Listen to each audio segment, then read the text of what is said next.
Sir it's all about that feeling sir. నేను 2005లో సరదాగా హైదరాబాద్ వచ్చేవాడిని. వచ్చినప్పుడు అప్పుడు మనకి ఈ ఫ్రై పీస్ బిర్యానీ నాకు బేవర్లో కూడా దొరుకుతుంది కదా. అవునవును. సో ఫ్రై పీస్ బిర్యానీ మీద అంత ఇది ఉండేది కాదు. ఓకే.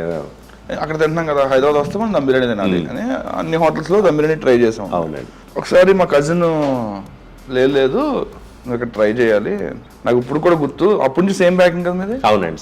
సేమ్ ప్యాకింగ్ డిఫరెన్స్ లేదు కదా, అందరూ ఇలా తోడి తినేవాళ్ళు అనమాట. అవునండి. ఏంటంటే నాకు అసలు ఇది నాకు కాదురా, అలా తినకూడదు, ఇది ఈ చికెన్ పీసెస్ ఆయిల్ అంతా కింద ఉంటుంది. అవునండి. యాక్చువల్ టేస్ట్ మీ చికెన్ పీస్ కాదు, రైస్ కాదండి, ఆయిలే. ఆయిలే అది నాలుగు తగులుతూ ఉంటే జమ్ జమ్ జమ్ అంటా ఉంటుంది, డ్రగ్ లాగా ఎడిక్షన్.